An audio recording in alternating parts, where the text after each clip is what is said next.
Jumpa kembali dalam acara Ramadan Cinta Persistri, program kolaborasi pimpinan Pusat Persatuan Islam Istri bersama Persis TV. Puji syukur kita panjatkan kepada Allah Subhanahu wa Ta'ala yang pada hari ini kita masih diberi kenikmatan sehat oleh Allah, sehingga pada sore hari ini, pada hari ini kita masih dapat menjalankan ibadah saum di bulan Ramadan. Dan mudah-mudahan pemirsa yang ada di rumah, pemirsa dimanapun Anda berada, saum Ramadan pada hari ini mendapat ridho dari Allah Subhanahu wa Ta'ala. Amin ya Rabbal Alamin. Pemirsa Ramadan Cinta Persistri telah hadir bersama kita semua pada sore hari ini. Narasumber yaitu Ibu Husni Ropikoh MAG. Kita sapa beliau terlebih dahulu ya. Ibu Husni, apa kabar? Bagaimana aktivitas hari ini, Bu? Alhamdulillah. Masya Allah, Alhamdulillah.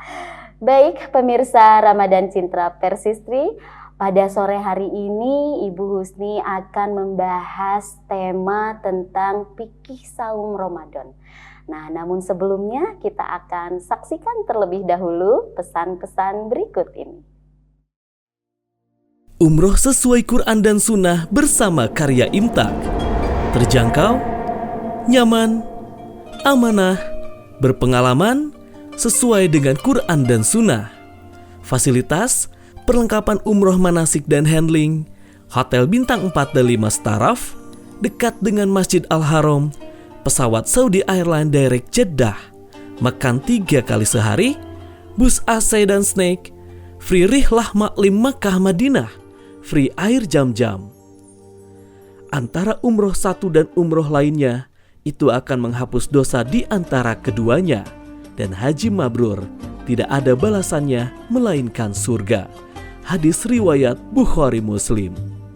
Daftar segera, seat terbatas. Telepon atau WA di 0811 206 5536. Karya Imtak, wujudkan niat suci Anda bersama kami. Kembali lagi bersama Ramadan Cinta Persistri bersama narasumber kita Ibu Husni Ropikoh. Baik Bu Husni, barangkali pemirsa yang ada di rumah ini sudah penasaran nih dengan pembahasan materi pada hari ini. Silakan Ibu untuk menyampaikan paparan materinya. Terima kasih. Innal hamdalillah nahmaduhu wa nasta'inuhu wa nastaghfiruh wa na'udzubillahi min syururi anfusina wa min sayyiati a'malina may yahdihillahu fala mudhillalah wa may yudlil fala hadiyalah. Asyhadu an la ilaha illallah wahdahu la syarikalah wa asyhadu anna Muhammadan abduhu wa rasuluh amma ba'du. Pemirsa Ramadan Cinta Persistri yang saya hormati, alhamdulillah pada Ramadan tahun 1444 Hijriah sekarang kita masih diberi kesempatan oleh Allah Subhanahu wa Ta'ala untuk bisa mengikutinya atau bisa melaksanakannya. Nah, mungkin mumpung ini masih di awal-awal Ramadan, tidak ada salahnya kita akan membahas masalah fikih Ramadan. Pertama ada peringatan dari Allah Subhanahu wa Ta'ala yang tercantum di dalam Quran surat Al-Isra ayat 36. A'udzubillahi minasyaitonirrajim. Wala taqfu ma laisa laka bihi ilmun inna sam'a wal basara wal fuada kullu ulaika kana anhu mas'ula. Wala taqfu ma laisa laka bihi ilmun. Janganlah kamu mengikuti sesuatu yang kamu tidak tahu ilmunya. Inna sam'a wal basara wal fuada kullu ulaika kana anhu mas'ula. Sebab pendengaran, penglihatan dan hati kamu akan diminta pertanggungjawaban. Ya. Ayat ini menegaskan kepada kita bahwa dalam melakukan apapun ya, kita tidak boleh semaunya atau kita harus memiliki ilmunya terlebih dahulu. Nah, sehingga dari ayat ini muncul kaidah al ilmu qoblal amal wal adabu qoblal ilmi ya. Jadi ilmu dulu sebelum beramal ya. Perhatikan adab dulu sebelum berilmu atau sebelum mencari ilmu ya. Nah ini barangkali harus menjadi perhatian kita ya, karena kita sebentar lagi akan atau sekarang sedang melaksanakan saum Ramadan. Ini saum Ramadan ini kan ibadah ya, ibadah yang diperintahkan oleh Allah, kemudian dicontohkan oleh Rasulullah Shallallahu Alaihi Wasallam. Ada kaidah lagi yang lain mengenai ibadah ya. Jadi ada kaidah ibadah itu harus berdasarkan dalil, sementara kalau amal itu harus berdasarkan ilmu. Nah, karena Ramadan ini adalah suatu ibadah ya yang akan atau sedang dilakukan oleh kita bersama, maka tentu saja kita melaksanakan apapun yang berkaitan dengan masalah Ramadan itu harus berdasarkan dalil, harus berdasarkan ilmu. Oleh karena itu, tidak ada salahnya pada kesempatan kali ini kita membahas dari awal ya, fikih saum ya, khususnya fikih saum Ramadan. Nah, seringkali orang bertanya ya, fikih itu apa? Fikih itu adalah ilmu yang menyangkut ketentuan atau hukum-hukum yang berkaitan dengan mukallaf ya. Mukallaf artinya orang yang sudah baligh. Nah, makanya di dalam Al-Qur'an ya, Quran surat Al-Baqarah ayat 183, di sana Allah menyatakan, ya ayyuhalladzina amanu kutiba alaikumus syiyam kama kutiba alal ladzina min qablikum la'allakum tattaqun. Di dalam ayat itu Allah menyuruh atau memerintahkan kepada orang-orang yang beriman untuk melaksanakan saum Ramadan ya, sebagaimana telah diwajibkan kepada orang-orang sebelum kalian atau orang-orang sebelum umat Nabi Muhammad ya. Jadi diperintahkan kepada orang-orang yang beriman. Tentu ada syaratnya ya. Orang yang beriman yang seperti apa yang dikenai kewajiban untuk saum Ramadan. Nah, salah satu syaratnya adalah mereka orang-orang yang sudah baligh ya, atau orang-orang yang sudah mukallaf. Nah, itu barangkali kenapa kita harus mempelajari atau harus mengetahui tentang fikih saum ini sebelum kita melaksanakan atau sebelum kita melakukan ibadah saum ya. Nah, pertama barangkali yang perlu saya sampaikan berkaitan dengan fikih saum ini yang dibahas di dalam kitab fikih sunnah ya, fikih sunnah Said Sabiq, itu adalah mengenai syurutu sihhatis syiyam ya, syurutu sihhatis syiyam. Artinya adalah syarat sahnya saum ya. Jadi saum itu akan dinyatakan sah atau akan mendapatkan pahala manakala dia dilaksanakan dengan mengikuti syarat-syaratnya. Di dalam kitab itu hanya dicantumkan 2 syarat sah saum itu. Yang pertama ada yang dinamakan at-thaharatu minal haidi wan nifasi. Syarat yang pertama kalau kita akan melaksanakan saum adalah at-thaharatu minal haidi wan nifasi. Harus suci dari haid dan nifas. Barangkali haid dan nifas ini khusus ya, hanya dialami oleh kaum perempuan atau kaum ibu. Nah, artinya kaum perempuan ketika mereka akan melaksanakan saum tidak boleh dalam keadaan haid atau nifas ya. Atau dengan kata lain, perempuan yang haid atau nifas apabila melaksanakan saum maka saumnya tidak memenuhi syarat ya, sehingga tidak sah saumnya ya. Nah, kemudian hadisnya atau dalilnya bisa dilihat dalam hadis riwayat Bukhari. Di sana dinyatakan alaisa idza hadat lam tusalli wa lam tasum. Bukankah perempuan-perempuan yang haid mereka itu tidak sholat dan tidak saum? Ini hadis riwayat Bukhari ya.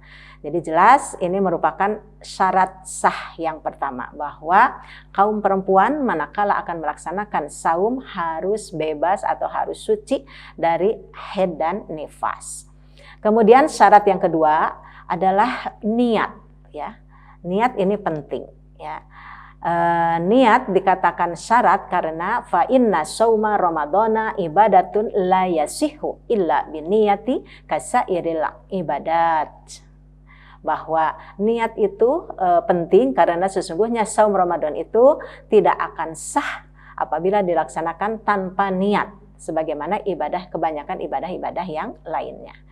Nah ini jadi penting niat juga. Nah kita seringkali mengenal di lingkungan kita niat itu dengan istilah tabyid ya.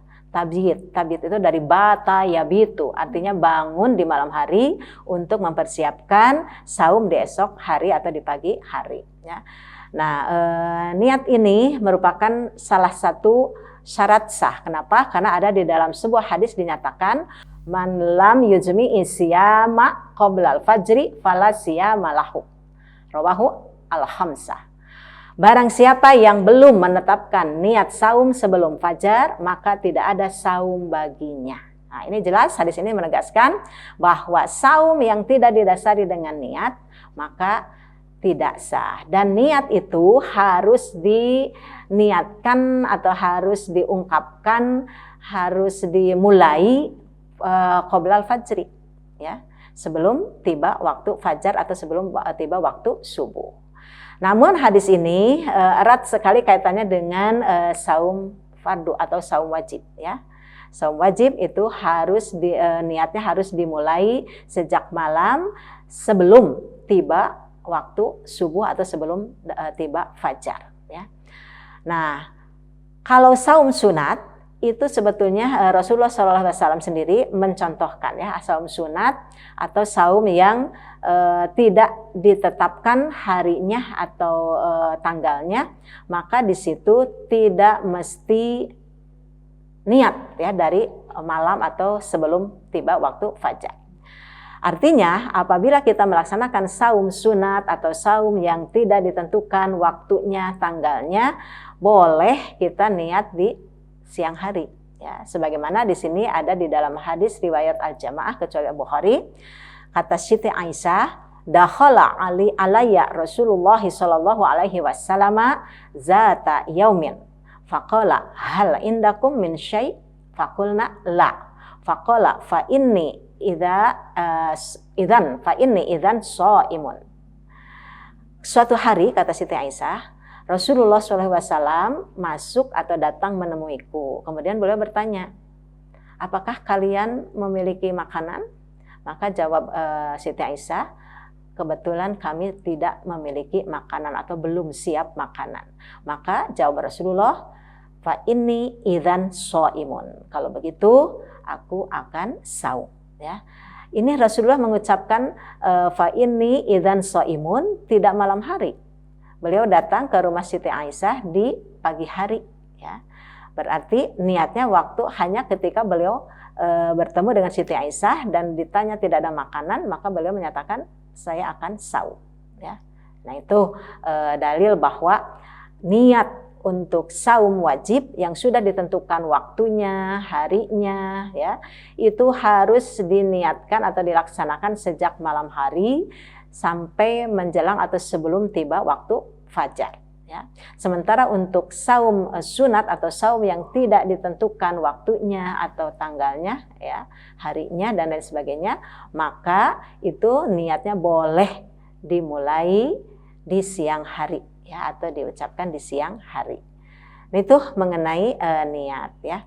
Jadi apa sih niat? Nah, di sini saya ingin menyampaikan niat atau takrif niat, ya. Definisi niat adalah an-niyatu hiyal qasdu wal azmu ala fi'li syai'i wa mahalluhal qalbu la ta'alluqu laha bil lisani aslan. Niat itu maksud dan tekad untuk mengerjakan sesuatu dan tempatnya adalah di hati dan secara asal tidak berkaitan dengan lisan, ya. Ini yang dimaksud dengan niat. Jadi niat itu adalah tekad atau kesiapan, ya, hati untuk melaksanakan suatu amal atau suatu perbuatan dan tidak ada kaitannya sama sekali dengan lisan atau dengan ucapan. Atau di dalam kaidah yang berikutnya menurut Ibnu Qudamah, ya, an-niyatu hiya tawajjuhul qalbu jihatal fi'li ibtigha'a wajhillahi ta'ala wa imtisalan li amrihi. Niat adalah menghadapnya hati ke arah pekerjaan karena mengharap ridho Allah Ta'ala dan karena melaksanakan perintahnya. Jadi niat itu dengan kata lain adalah fokusnya kita kepada suatu perbuatan atau pekerjaan, tidak ada lain kecuali hanya mengharap ridho Allah serta dalam rangka melaksanakan perintah Allah. Itulah niat, ya. Nah, saum itu akan sah manakala dilaksanakan, didasari atau dimulai dengan niat, ya. Jadi syarat sah saum ada 2. Yang pertama, tidak boleh dalam keadaan haid atau nifas. Yang kedua, harus dimulai atau didasari dengan niat atau tabyid, ya, lebih tepat kita menyatakannya adalah tabyid, ya. Kenapa? Karena niat itu sudah kita ungkapkan atau sudah kita laksanakan sejak malam hari. Contohnya misalnya ibu-ibu kalau menjelang ketika di bulan Ramadan, dari malam hari mereka sudah siap-siap, ya, menyiapkan segala sesuatu untuk sahur, ya, besok pagi, atau anak-anak, ya, sudah siap-siap sejak malam hari, tidur lebih awal supaya tidak bangun kesiangan ketika makan sahur. Nah, itu niat, ya, seperti itu niat itu. Jadi kesiapan kita, ya, kesiapan hati kita untuk melaksanakan suatu perbuatan esok hari. Nah, itulah niat. Rukun sekarang, ya, rukun saum. Tadi syarat saum. Syarat saum hanya 2, sekarang rukun saum. Kalau rukun saum sebetulnya hanya 1. Apa? Al-imsak. Al-imsaku minal mufattirati. Menahan diri dari hal-hal yang bisa membatalkan saum, mufattirat, ya. Nah, apa saja mufattirat yang bisa membatalkan saum itu? Nah, di dalam kitab Sayyid Sabiq itu Fiqhus Sunnah, di sana nyatakan al-mufattiratu al-aqlu wasyurbu wal jima'u. Yang bisa membatalkan saum itu adalah makan, minum, dan berjima, ya. Nah, itu 3 hal yang bisa membatalkan saum, ya. Kemudian masalah imsak ini, ya. Jadi imsak ini adalah menahan diri dari makan, minum, dan berjima di siang hari. Sebab kalau di malam hari itu kita diperbolehkan. Hal ini sebagaimana dinyatakan oleh Allah dalam Quran surat Al-Baqarah ayat 187.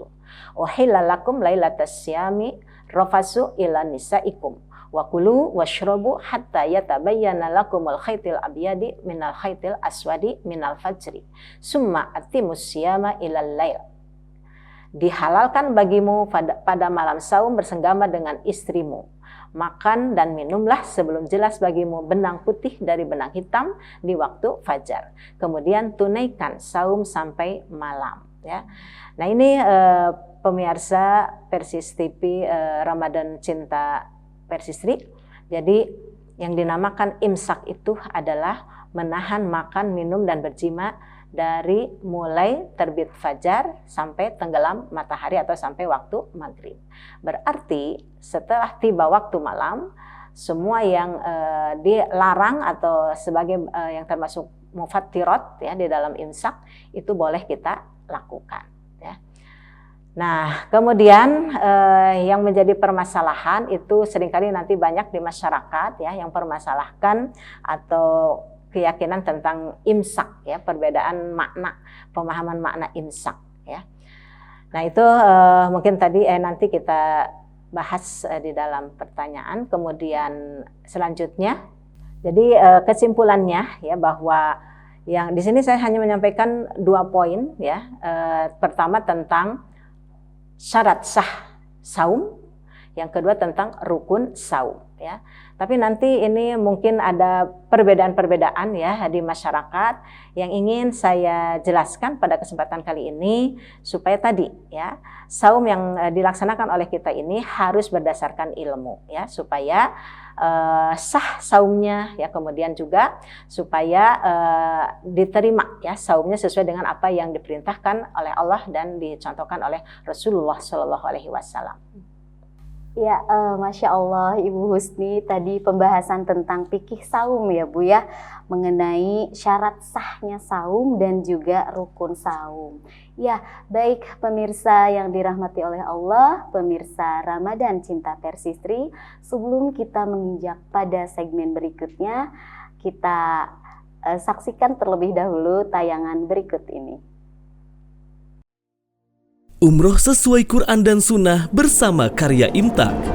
Terjangkau, nyaman, amanah, berpengalaman, sesuai dengan Quran dan Sunnah.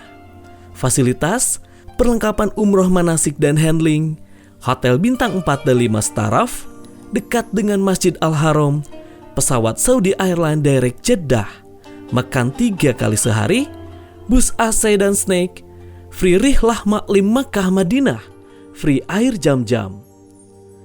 Antara umroh satu dan umroh lainnya, itu akan menghapus dosa di antara keduanya. Dan haji mabrur tidak ada balasannya melainkan surga. Hadis riwayat Bukhari Muslim. Daftar segera, seat terbatas.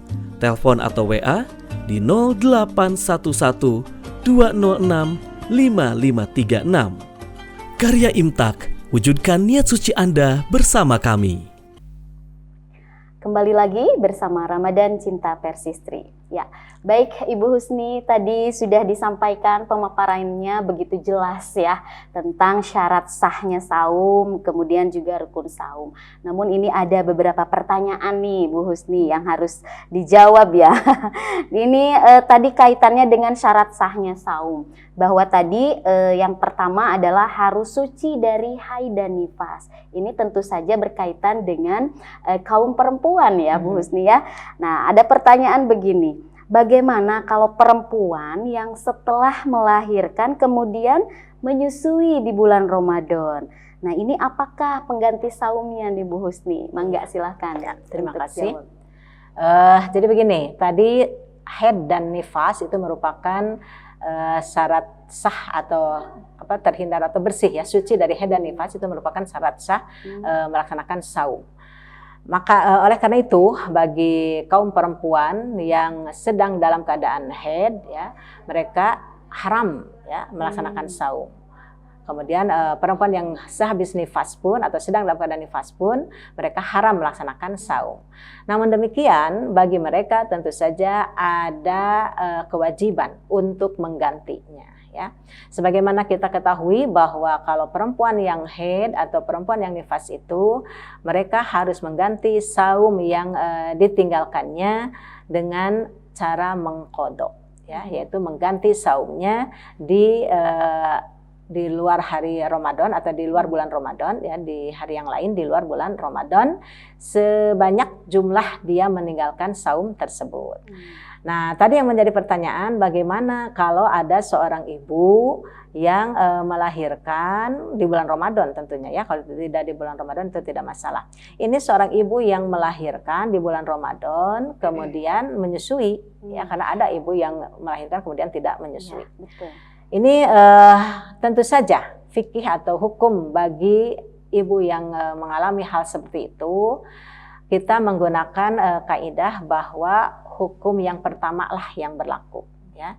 Jadi logikanya kita bertanya lebih dulu mana, melahirkan atau nifas ya, karena otomatis setelah melahirkan pasti keluar darah nifas.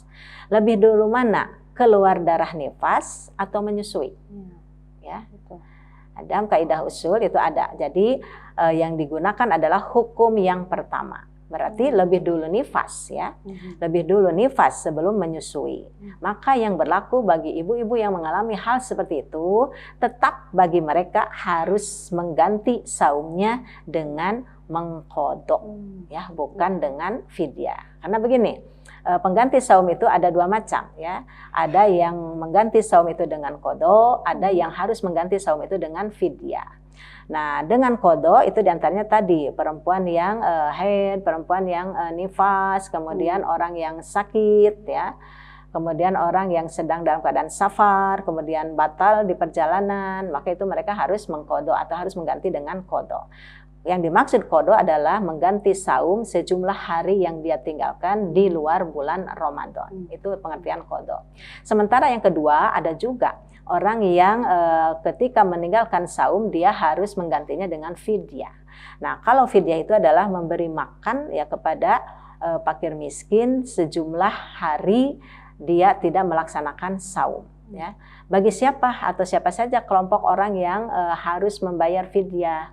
Nah, diantaranya pertama orang yang sudah uzur ya, orang yang sudah sepuh ya, karena mereka tidak mungkin melaksanakan saum atau mengqadha saum karena dengan kondisinya yang sudah uzur. Atau orang yang sakitnya sudah parah atau sakit yang sudah menaun ya, tidak ada kemungkinan sembuh gitu ya.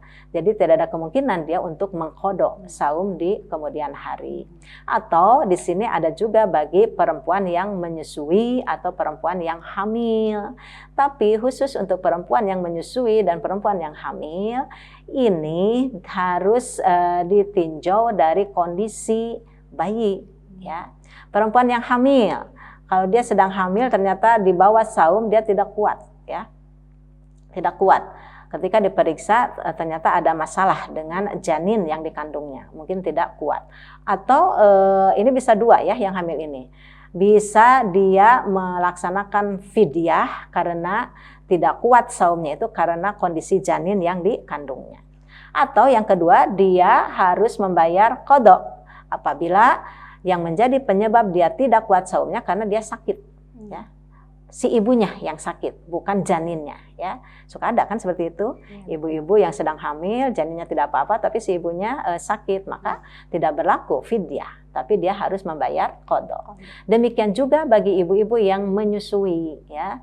Kalau sekiranya dengan menyusui dengan saum itu si anak ya ada keluhan ya atau terjadi sesuatu kepada si anaknya, misalnya jadi sakit, jadi mencret misalnya atau jadi anaknya jadi sakit gitu ya, panas dan lain sebagainya. Maka itu menunjukkan bahwa si anak tidak kuat diajak saum ya. Itu pun kalau anak yang masih menyusui kan ya. Nah, tetapi apabila anak tidak masalah di bawah saum, ternyata si ibunya ini yang sakit ya, itu pun sama. Jadi keputusannya, hukumnya dia harus membayar qadha. Makanya dalam ayat Al-Qur'annya itu diakhiri kalimatnya lebih baik ya, saum itu lebih baik bagi kalian jika kalian mengetahui gitu ya. Nah, ini maksudnya bahwa kaum ibu tidak boleh menyepelekan atau menganggap enteng ya, jadi sedikit-sedikit fidyah ya. Ternyata walaupun ada aturan bahwa pengganti saum itu dengan qadha dan fidyah, tapi ini harus diperhatikan ya. Siapa yang bisa mengukur, siapa yang bisa menentukan? Diri kita sendiri ya, yang mengalaminya, si ibu itu sendiri. Apakah pantas kalau ini dibayar dengan qadha? Apakah pantas kalau kondisi seperti ini dibayar dengan fidyah? Ya, kita sendiri yang bisa menentukan ya. Hanya itu tadi, kalaupun harus mengganti dengan qadha, nah ini peringatan bagi kaum perempuan ya, terutama ya, karena mereka seringkali mengalami haid atau menstruasi yang rutin ya setiap bulan selama dia normal. Nah, seringkali banyak ibu-ibu yang lupa untuk membayar qadha ya, sampai akhirnya bablas sampai ke bulan Ramadan tahun berikutnya. Nah, ini ya, jadi Allah memberikan rukhsah ya dengan membayar qadha atau fidyah, tapi kita sebagai hambanya atau sebagai mukallaf ya yang dikenai hukum saum tersebut atau dikenai dengan qadha dan fidyah ini harus bisa memperhatikan ya, jangan sampai rukhsah yang sudah diberikan oleh Allah itu diabaikan atau tidak diperhatikan ya. Nah, banyak ibu-ibu yang seperti itu ya, baru ingat punya hutang saum atau qadha ketika sudah mau tiba bulan Ramadan berikutnya. Nah, di dalam Islam tidak boleh seorang perempuan melaksanakan saum apapun ya sehari sebelum tiba bulan Ramadan ya. Jadi kalau ibu ingatnya, aduh besok Ramadan, sekarang mau ngodoan, nggak boleh ya. Haram hukumnya melakukan saum apapun, mau saum sunat ataupun saum qadha ya, sehari menjelang saum Ramadan. Ya, itu barangkali ya jawabannya. Ya, jadi jawabannya qadha ya, tentang Bu, ya. qadha. Baik, tadi juga disebutkan bahwa syarat sahnya saum itu adalah niat. Ini bolehkah niat saum diucapkan atau dilafadzkan? Iya. Sebetulnya tadi sudah saya sampaikan di dalam takrif atau pengertian definisi bahwa niat itu adalah tempatnya di hati ya. Jadi kesiapan ketetapan hati seseorang untuk melaksanakan suatu perbuatan ya. Jadi tidak ada kaitannya ya niat itu dengan lisan.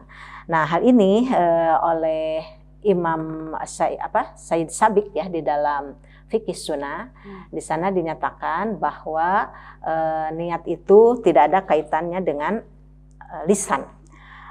La yashtaratul la yashtaratu talaffudu biha fa innaha amalun qalbiyun la yadkhulul lisanu fihi fa inna haqiqatahal qasdu ilal fi'li imtisalan li amrillahi ta'ala wa talaban liwajhihil karim. La yushtaratu, tidak disyaratkan ya, talaffudu biha, untuk mengucapkan niat. Fa innaha amalun qalbiyun, sebab niat itu adalah merupakan pekerjaan hati.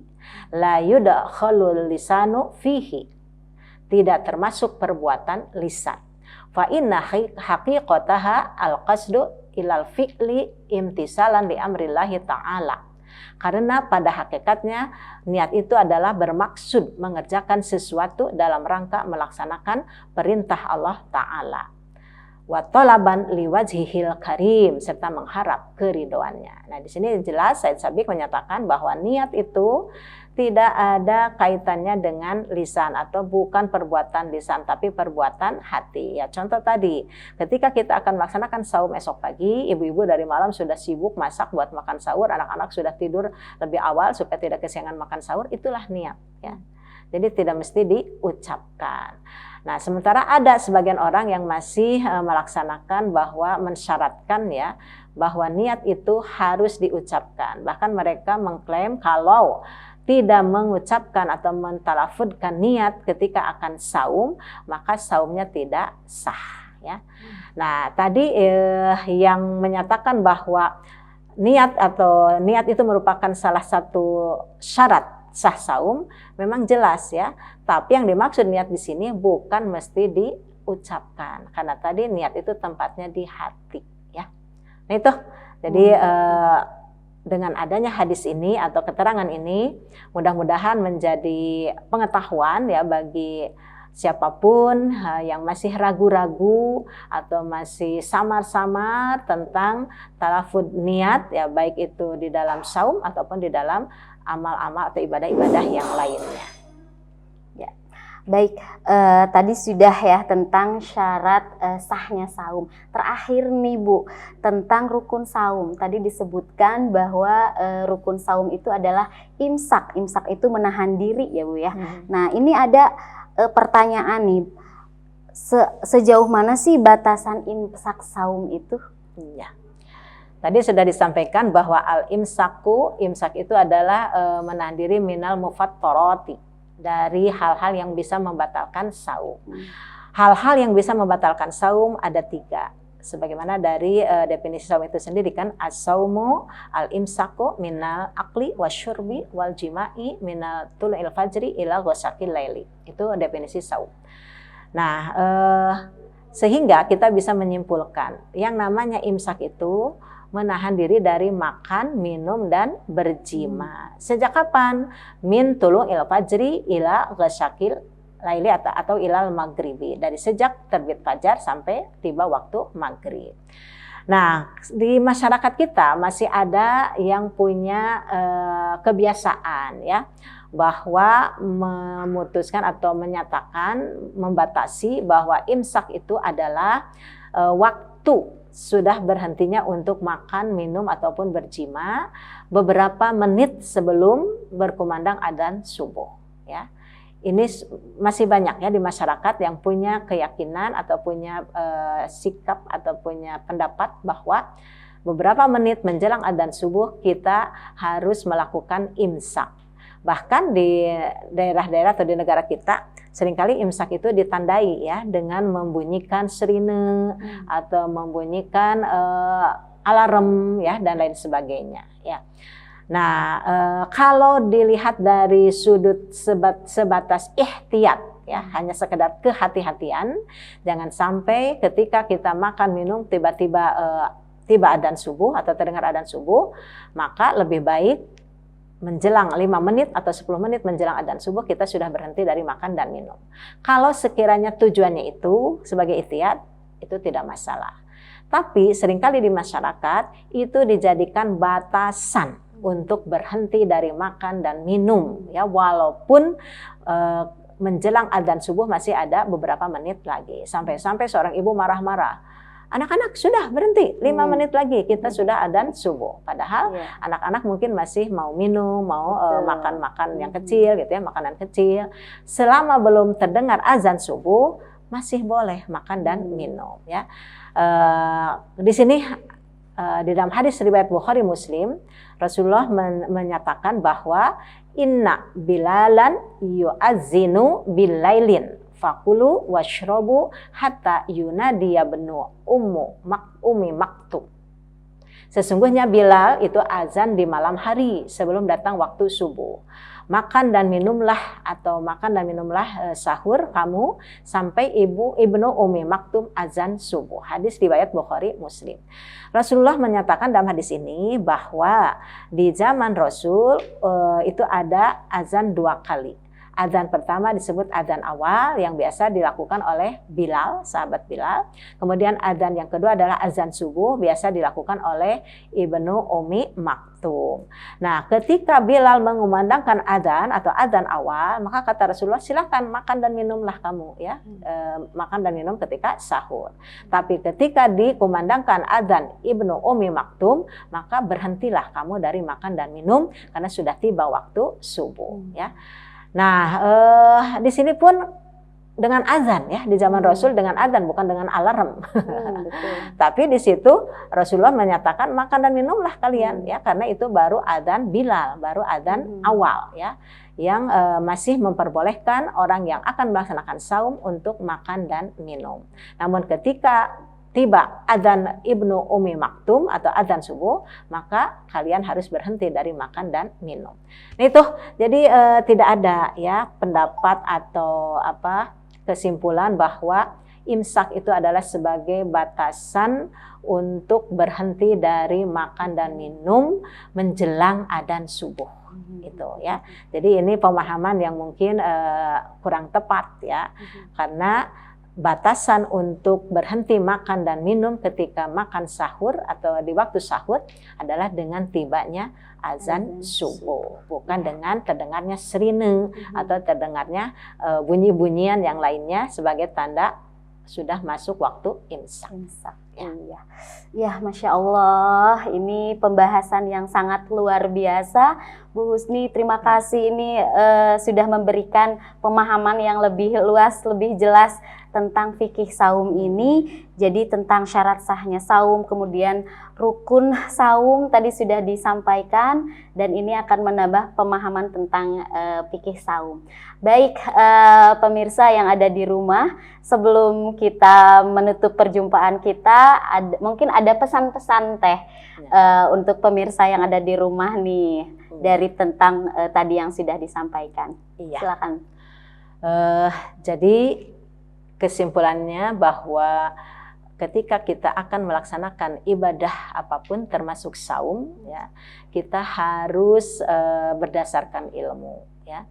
Ibadah, apalagi ini suatu ibadah itu tidak lepas dari yang namanya dalil baik dari Al-Qur'an ataupun hadis.